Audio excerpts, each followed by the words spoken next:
일전에도 한번 말씀드린 것 같은데 우리나라 국회의원들에게는 엄청난 특권이 주어지는 것 같습니다. 면책 특권, 불체포 특권 이런 것들은 정치적 그리고 법률적 특권이겠죠. 이 정치적 법률적 혜택과 특권을 시작으로 해서 국회의원들에게는 무려 200여 가지에 가까운 특권이 주어진다고 들었습니다. 4급, 5급 보좌관 비서진을 비롯해서 운전기사와 인턴 사원까지 총 9명의 유급 보좌진을 꾸밀 수 있고 전용 사무실까지 국회의관에서 공짜로 제공받습니다.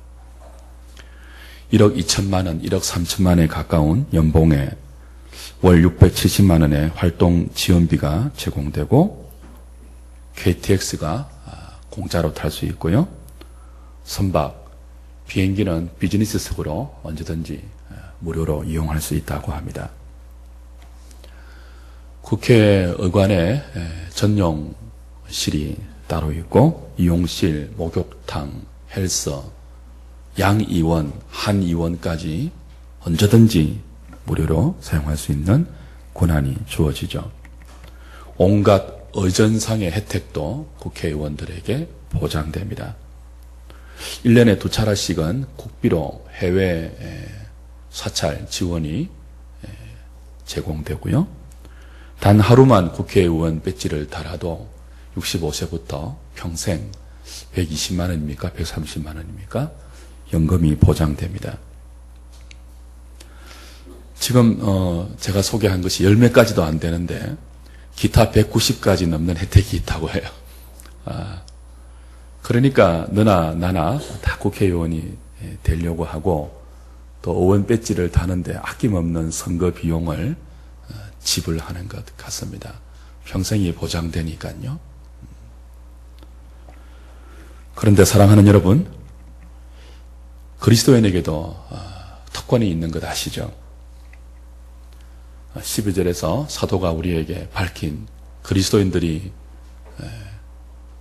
가질 수 있는 특권은 200여 가지에 이르는 국회의원들이 받는 혜택과 유익에 비교할 수 없는 놀라운 특권이라고 이미 우리에게 가르쳤죠. 그것이 무엇입니까? 우리가 그 안에서 그를 믿음으로 말미암아 담대함과 확신을 가지고 하나님께 나아감을 얻는 것입니다.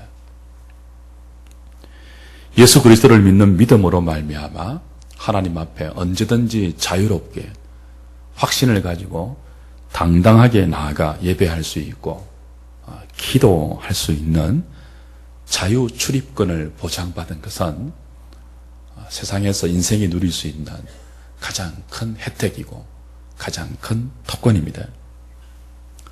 이것을 정말 귀하게 여길 수 있는 우리 한우리 성도들 되었으면 좋겠어요. 국회의원 특권보다 더 귀한 특권이 예수를 믿는 믿음으로 하나님의 자녀가 된 저와 여러분들에게 확보되어 있다고요. 이 특권은 투표로 얻어지는 것이 아니죠.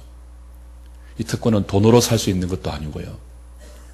이 특권은 사람들의 인정을 받아서 누릴 수 있는 그런 보장도 아닙니다. 오직 십자가의 죽으심으로 우리의 모든 죄 문제를 단번에 해결하신 그리스도의 대속의 은혜를 믿는 믿음 때문에 주어지는 놀라운 축복입니다. 저와 여러분들에게 이 놀라운 특권이 있는 것을 믿으시고 믿음으로 이 복된 고난을 아름답게 사용할 수 있는 하늘의 모든 성도들 되시기를 주의 이름으로 축복합니다. 그렇다면 이 귀한 특권을 가지고 어떻게 예배해야 되고 어떻게 기도해야 할까요? 이미 저는 몇 주 전에 자녀의 떡을 구해야 한다고 말씀드린 바가 있습니다. 오늘은 특별히 이 귀한 특권을 가지고 어떻게 기도할까를 조금 더 생각해 볼까 해요. 국회의원보다 더 많은 연봉을 주십시오 라는 기도를 오늘 사도가 우리에게 소개하는 것 아니죠? 그들보다 더 많은 권세를 누리게 해 주십시오. 그런 기도를 가르치는 것도 아닙니다. 사도 바울은 에베소서 3장 14절부터 19절까지 에베소 교회를 향한 자신의 기도를 통해서 인생이 누릴 수 있는 가장 놀라운 특권인 하나님 앞에 나아가 기도할 수 있는 혜택을 성도들이 어떻게 누리고 어떻게 사용하고 어떻게 발휘해야 하는지를 자신의 기도를 통해서 가르치고 있습니다. 사도가 교회를 위해서 기도하는 기도의 내용은 세 가지예요. 첫 번째는 오늘 볼 속사람의 강건함을 위한 것이고요. 두 번째는 다음 주에 볼 우리 안에 실제적으로 그리스도가 내주하는 그런 삶을 위해서 기도합니다. 그리고 세 번째는 모든 성도들이 그리스도의 사랑의 크기를 알아서 하나님의 충만하심을 맛보기를 위해서 기도하는 것입니다. 사도가 교회를 위해서 기도하고 있는 이 기도가 우리에게도 중요한 것은 매우 중요한데요. 이 기도의 내용이 사실상 에베소서 4장, 5장, 6장에서 공고되고 있는 저와 여러분들의 실제적인 삶의 현실에 너무나 중요한 내용으로 다가오기 때문입니다. 이 기도가 없이, 그리고 이 기도에 응답하는 하나님의 은혜 없이는 우리는 성령이 하나 되게 하신 것을 힘써 지킬 수 없고 이 어둠의 세대 가운데서 빛의 자녀로 살아낼 수 없습니다. 이 기도가 없고 그 기도에 응답하시는 하나님의 풍성한 복과 은혜가 없이는 죄와 더불어 피 흘리기까지 싸우면서 거룩을 위해 진전하는 영적 군사의 전쟁을 결코 수행할 수 없습니다. 이 기도의 내용이 없고 이 기도에 응답하시는 하나님의 긍휼하심이 없다면 성령 충만한 삶을 피차에 복종하며 가정과 직장과 사회 속에서 그리스도인의 성령 충만한 삶의 열매를 결코 누릴 수 없기 때문에 하나님 앞에 언제든지 나갈 수 있는 자유 출입증을 가지고 그 은혜의 보좌 앞에 기도의 특권을 이 내용으로 누리는 것은 너무 중요한 거죠. 오늘은 그 중에서 속사람의 강건함을 위한 기도의 의미를 같이 좀 생각해 보려고 합니다. 사도는 무릎을 꿇고 하늘과 땅에 있는 각 족속에게 이름을 주신 아버지께 기도하는데 가장 먼저 기도하는 내용이 속사람의 강건함이에요. 사도가 기도하는 대상은 하늘과 땅에 있는 각 족속에게 이름을 주신 아버지입니다. 하늘과 땅에 있는 각 족속에게 이름을 주셨다는 것은 하늘과 땅에 있는 모든 것들을 존재케 한 그 존재의 근원이 하나님이고 그분이 우리의 참 아버지라는 것을 가르쳐 주는 거죠. 이름을 주신 것이 무엇입니까? 이름은 우리의 존재 자체를 의미합니다. 하늘과 땅에 있는 각 족속, 직역하면 가족이란 뜻인데요. 하늘과 땅에 있는 모든 족속, 모든 존재하는 그 존재는 하나님께서 이름을 주시고 하나님께서 그들을 주셨을 때 가능하게 된 것이죠. 교도소에 가면 사람들의 이름을 부르지 않습니다. 몇 번 그래요. 번호로 부릅니다. 이름을 가졌다는 것은 그 사람의 존재를 인정하는 거예요. 아이가 태어날 때 이름을 누가 줍니까? 아버지가 줍니다. 아버지가 주는 그 이름으로 그 애는 평생을 이 땅에 자기의 존재로 살아갑니다.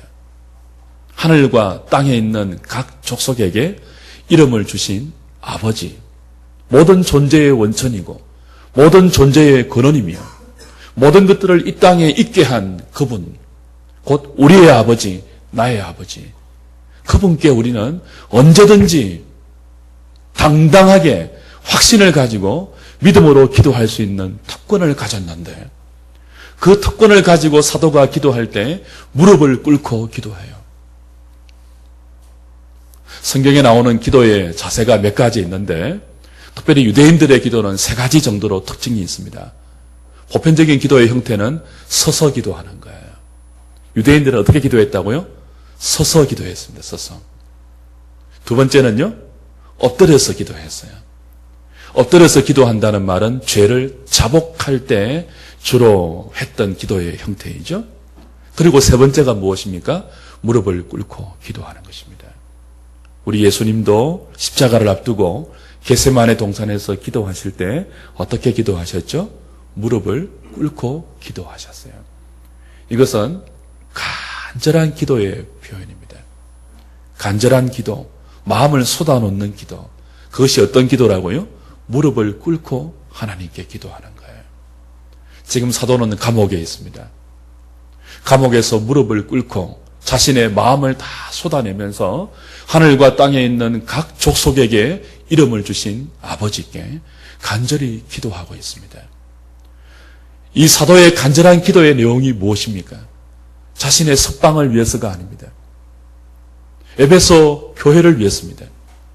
그리고 그들의 속사람의 강건함을 위해서입니다. 사도가 지금 속사람의 강건함을 위해서 무릎을 꿇고 간절히 기도하잖아요. 자신은 속사람이 강건한 사람이에요. 사도는.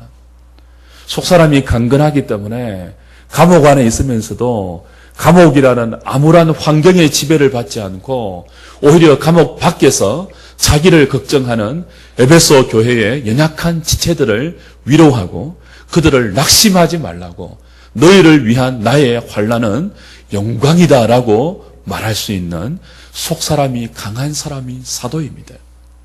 이 사도가 에베소 교회를 위해서 간절히 기도할 때 그 첫 번째 기도의 제목이 무엇입니까? 너희 속사람의 강건함을 위하였습니다.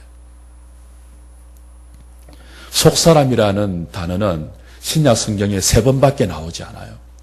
그 3번 모두를 사도 바울이 사용하고 있습니다.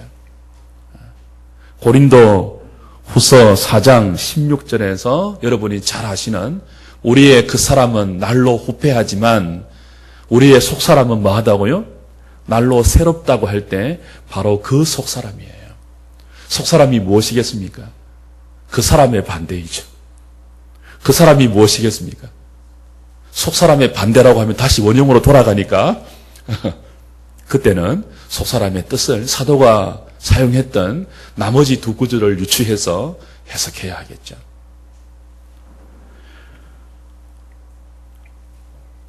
로마서 복음을 설명할 때 사도 바울은 로마서 7장 22절에 내 속사람으로는 하나님의 법을 즐거워한다 라고 그러다가 7장 25절에 가면 내 마음으로는 하나님의 법을 섬기고 육신으로는 죄의 법을 섬긴다 그랬어요. 로마서 7장에서 사도는 속사람과 마음을 동의어로 사용하고 있어요. 그러니까 사도 바울이 지금 속사람의 강건함을 위해서 간절히 기도하고 있는데 여기 속사람은 그 사람의 반대로 우리의 마음이죠. 성도의 보이지 않는 마음에 관한 그 무엇입니다. 그 사람은 눈에 보이는 우리의 외모나 살아가는 조건이나 그 사람의 지위나 혹은 재산이나 육신의 강건함, 그와 같이 눈에 보이는 그 사람에 관한 모든 것을 그 사람이라고 할 수 있을 것입니다. 어떤 직장에 다니고 어떤 직위에 있고 연봉이 얼마며 어떤 집에 살고 어떤 차를 타고 다니고 얼마나 건강한가, 전부 그 사람에 관계된 그런 말이겠죠. 근데 한 사람의 삶의 전부를 좌우하고 결정하는 것은 눈에 보이는 그 사람이 아닙니다.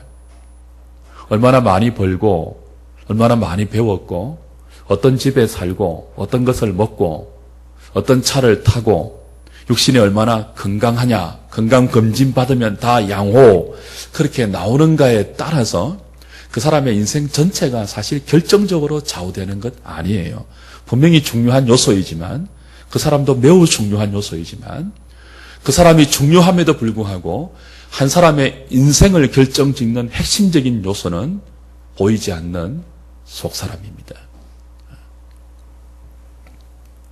주 안에 사랑하는 여러분, 사도의 시대도 그렇고 오늘도 그러합니다만 대부분의 사람들은 자신의 인생을 결정적으로 좌우하는 것을 그 사람으로 압니다. 학력, 그리고 재력, 그리고 권력, 뭐 이런 것들이 자기 인생을 좌우한다고 굳게 믿고 있습니다. 그래서 그 사람에 대해서 헌신하고 그 사람을 위해서 애를 쓰고 수고합니다. 그러나 정작 그렇게 애를 쓰고 수고하고 헌신해서 그 사람을 어느 정도 갖추어 놓았다 할지라도 그 사람을 갖춘 많은 사람들이 결정적으로 실패하는 요인은 속사람 때문입니다. 모든 것을 갖춘 사람이 많은 사람들이 부러워할 수 있는 그 사람을 구비한 사람이 결정적으로 넘어지고 실패하고 그리고 쓰러지는 것은 그 사람 때문이 아니에요. 속사람 때문에.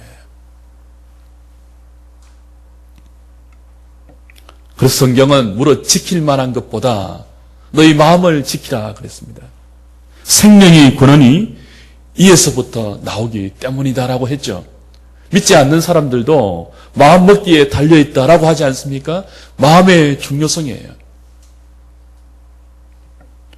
오늘 많은 사람들이 속사람이 너무 약한 가운데 그 사람만 추구하고 살아갑니다. 우리의 마음은 너무 상처를 잘 입어요. 속사람이 약해서 그래요. 우리의 감정은 너무 침체될 때가 많아요. 속사람이 약해서 그래요.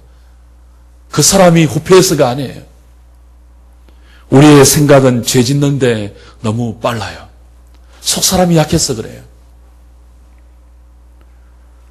우리의 마음은 허망한 생각에 너무 쉽게 물이 듭니다. 저와 여러분들이 한마디 싫은 소리를 들으면 밤에 잠을 못 이루는 사람들이 많아요. 그 소리 때문에 밤새도록 아파하고 분노하고 힘들어하고 그냥 그 말을 털어버리지 못하고 곱씹고 또 되뇌이고 그걸 또 메아리로 우리 마음에 막 울리게 하면서 여운을 느끼면서 밤새도록 그 사람이 나에게 한 말을 묵상하죠. 털어버리지 못해요. 속사람이 약해서 그렇습니다.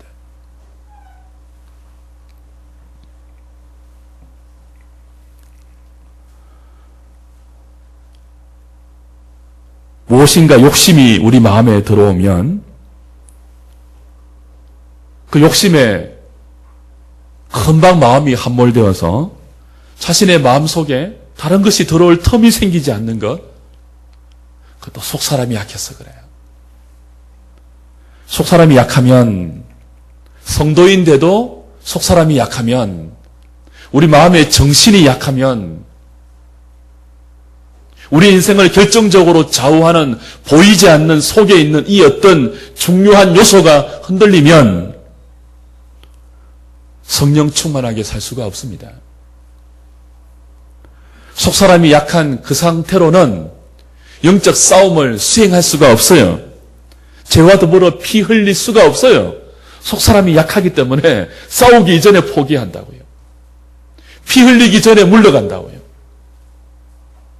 야고보 사도는 이렇게 속사람이 약한 사람들을 바람에 밀려 요동하는 파도와 같아 그렇게 표현했습니다. 마음이 왔다 갔다 하는 거예요. 생각이 어제 다르고 오늘 다른데 빛의 자녀로 살 수가 없습니다. 조금 잘 되면 세상이 다 자기 것처럼 느껴지고 조금 어려우면 코에서 지옥의 유황불 타는 냄새가 느껴져서 모든 것들이 그냥 잿빛으로 보이고 이런 상태로는 하나님의 자녀답게 거룩을 향하여서 자라갈 수 없는 것입니다. 왜 속사람이 강해야 합니까?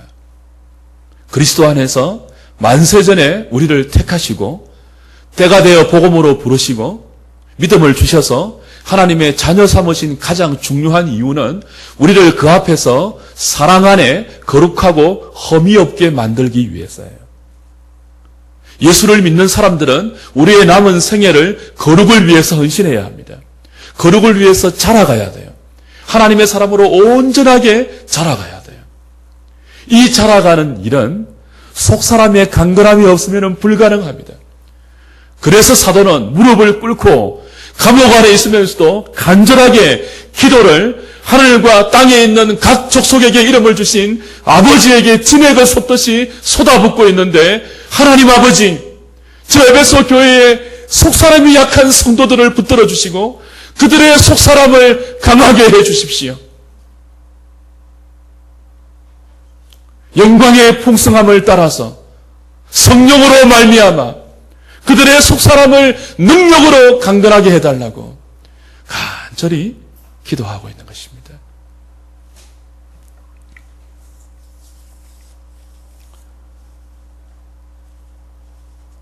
어떻게 하면 우리의 속사람이 사도의 기도처럼 강해질 수 있을까요? 지금 바울이 말하는 속사람의 강건함, 그가 간절하게 기도하고 있는 속사람의 강함은 흔히 말하듯이 배짱이 좋은 게 아니에요. 담력이 세어지는 게 아니에요. 배짱이 좋다거나 담력이 세어지려면 담력 훈련하면 되죠. 기도 안 해도. 공동모지 밤에 좀 갔다 오고 막 공포의 집 들락날락하고 막 해병대 입소해서 막 귀신 잡는 해병이라고 막 담력을 키우면 가능하죠. 사도가 말하는 속사람의 강건함은 그런 배포가 큰 게 아니에요. 배짱이 두둑한 게 아니에요. 담력이 강한 게 아니에요. 이건 믿음의 사람이 어떤 자신의 삶의 환경이 주어짐에도 불구하고 하나님의 사람으로 자라가는 것을 멈추지 않고, 어떤 유혹과 어떤 태풍과 바람이 불어온다 할지라도 믿음 위에 견고히 서서 자신의 삶을 말씀 위에 하나씩 하나씩 세워가는 그 상태, 흔들리지 않는 그 상태, 그걸 속사람의 강건함이라고 하죠. 이것은 담력 훈련을 통해서 허락되는 것이 아니고 하나님의 영광의 풍성함을 따라서 주어지는 거예요. 이것은 성령으로 말미암아 허락되는 강성함이에요. 그래서 우리가 속사람이 정말 강건해지기를 원한다면 하나님의 영광의 풍성을 묵상해야 됩니다. 그의 영광의 풍성을 따라 성령으로 말미암아 너희 속사람이 능력으로 강건해지기를 원한다. 무엇을 따라 우리 속사람이 강건해질 수 있다고요? 그의 영광의 풍성을 따라. 그가 누굽니까? 하늘과 땅에 있는 각 족속에게 이름을 주신 아버지 하나님이에요. 그 아버지의 영광의 풍성함, 그 아버지가 우리에게 허락하고 있는 하늘나라의 기업의 그 분명한 상속자인 우리가 누릴 그 기업의 영광의 풍성함, 그건 아직 보이지 않는 것이죠. 하나님도 보이지 않는 분입니다. 사도가 정말 감옥 안에서 하나님의 계시의 은혜로 눈을 밝혀서 알게 된 이 하나님의 영광스러운 그 풍성함, 거기에 대해서 눈을 뜨고 거기에 우리의 생각을 좀 집중하고 거기에 우리의 삶을 좀 헌신시켜서 우리가 무엇을 하든지 하나님의 영광에 대해서 좀 생각을 할 수 있다면 그 생각을 통해서 속사람의 강건함이 비로소 허락된다는 거죠. 그래서 성도는 떠오르는 대로 생각하면 안 돼요. 아무거나 듣고 아무거나 보고,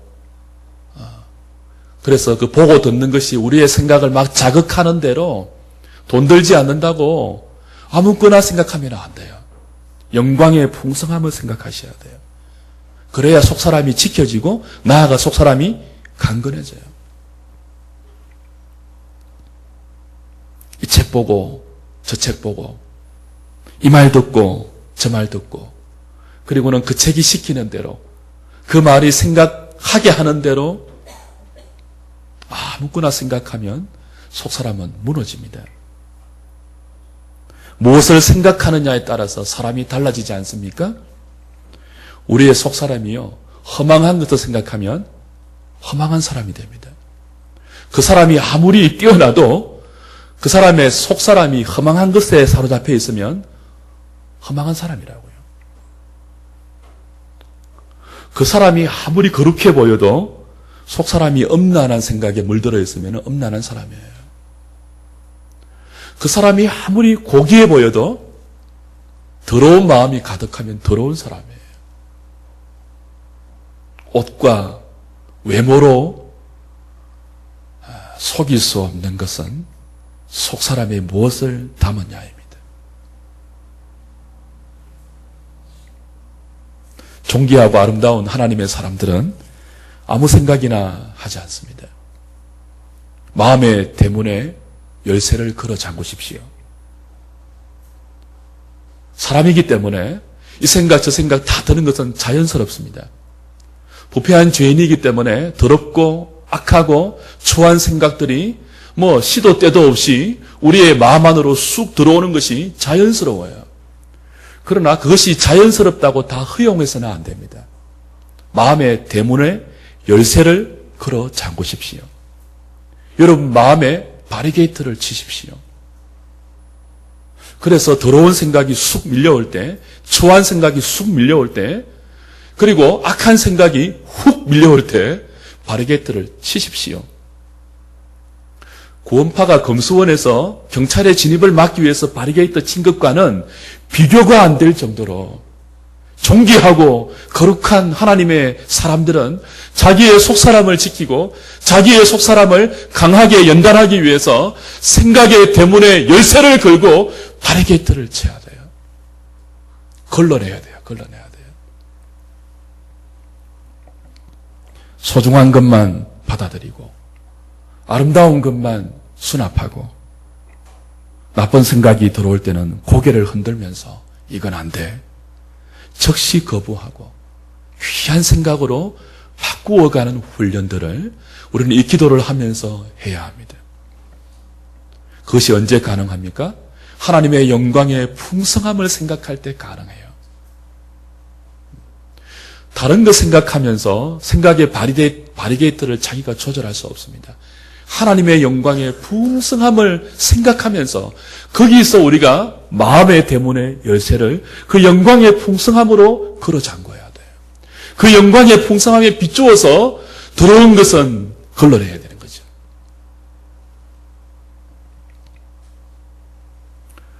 주 안에 사랑하는 여러분, 그런데 이렇게 우리의 마음을 하나님의 영광의 풍성함을 생각하면서 지키는 것이 우리의 노력만으로 안 되죠.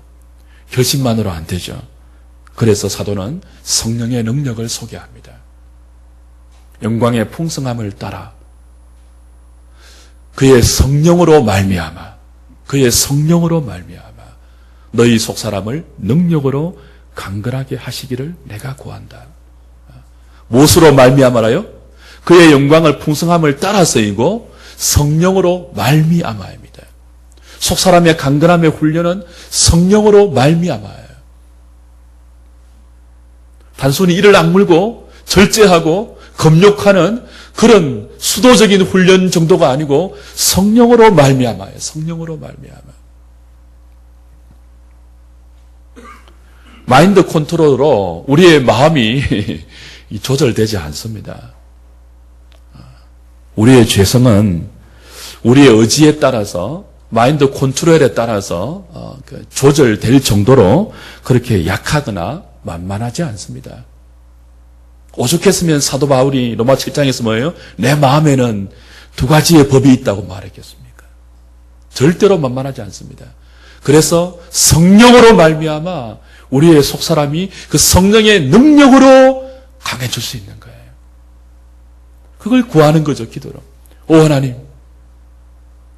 주님의 성령으로, 그 주님의 성령의 은혜로, 그 성령의 능력으로 내가 컨트롤하지 못하고, 내가 지키지 못하고, 내가 조절하지 못하는 내 마음의 수위를 거룩하고 존귀하고 아름답게 조절해 주십시오. 성령으로 말미암아서만 가능합니다. 여러분 실패할 때 그 기도하세요. 실패할 때. 마음이 여러분 바리게이트를 치면서 여러분의 생각대로 의지대로 조절되지 않고 낙심하고 실패하고 좌절될 때 즉시 그 자리에서 성령님의 능력을 구하는 이 기도를 하셔야 되는 거죠. 주님의 능력이 아니고는 나는 내 마음조차 다스릴 수 없는 죄성을 가진 피조물입니다. 불쌍히 보시고 내 마음에 주님의 성령의 은혜를 부어주시옵소서. 성령으로 말미암아 우리의 마음의 속사람을 강하게 하는 것은 구체적으로 말씀을 통해서입니다. 성령을 통해서 성령으로 말미암아 우리의 속사람이 강해지는 것은 그의 영광의 풍성을 묵상할 때 구체적으로 성령의 감동으로 우리에게 주신 하나님의 성령으로 우리에게 주신 이 계시의 말씀, 하나님의 말씀, 신구약 66권의 말씀이 전부 성령님의 작품이에요. 그 성령의 말씀을 통해서 그 성령의 말씀을 우리의 마음에 바리게이트로 다 세워서 그 말씀의 프리즘으로 우리의 생각을 조절하고 여과하고 컨트롤 해야 한다는 거죠. 기도하는 가운데 말이죠. 매일 하나님의 사람들이 우리의 속사람을 거룩한 마음으로 지키기 위해서는요, 말씀을 읽어야 돼요. 말씀을 들어야 돼요. 아무 책이나 보지 말고 아무 사람의 말이나 듣지 말고 하나님의 말씀을 읽으십시오. 하나님의 말씀을 부지런히 들으십시오. 하나님의 말씀을 부지런히 묵상하십시오. 그 말씀을 붙들고 기도하십시오. 무릎을 꿇고 간절히 기도하십시오. 실패할 때도 기도하십시오. 승리할 때도 기도하십시오. 오 하나님, 나의 속사람을 하나님의 영광의 풍성을 따라서 하나님의 성령으로 말미암아 능력으로 강건하게 해 주십시오. 내가 말씀을 붙들겠습니다. 당신의 말씀을 읽고 지키겠습니다. 당신의 말씀을 묵상하겠습니다. 그 말씀을 내 마음에 담겠습니다. 그러하오니 하나님이 그 성령의 감동으로 주신 이 성령의 능력으로 말미암아 나의 속사람을 날마다 강하게 만들어 주십시오. 우리가 해야 할 일이죠.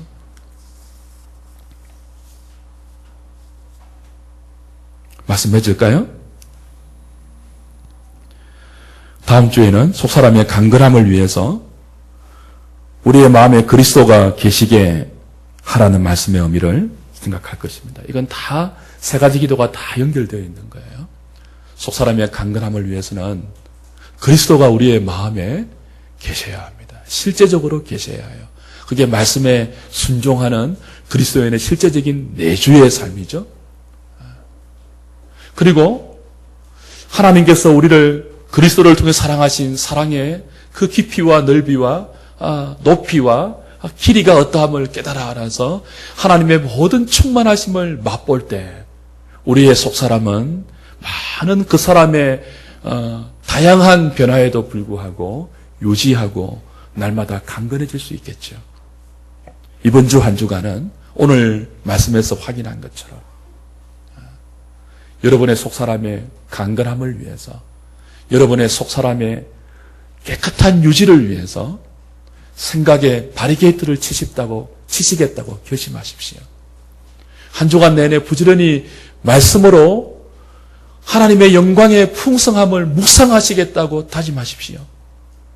그리고 그 말씀에 담겨있는 성령의 능력으로 그 말씀을 통해서 우리의 생각이 지켜지기를 구하는 기도의 무릎을 실제적으로 꿇으십시오. 어디서든지, 직장에서든지, 가정에서든지, 여러분의 마음이 무너진다고 느껴질 때마다, 여러분의 마음이 어리석음으로, 허탄함으로, 그리고 하나님이 기뻐하지 않는 그런 생각들로 여러분의 마음이 정말 침범을 당한다고 느껴질 때마다 주저함 없이, 지체 없이 무릎을 꿇고 간절히 기도하십시오. 속사람의 강건함이 필요하다고 말입니다. 강건한 속사람으로 한 주간 내내 승리하는 하누리 식구들 될 수 있기를 주님의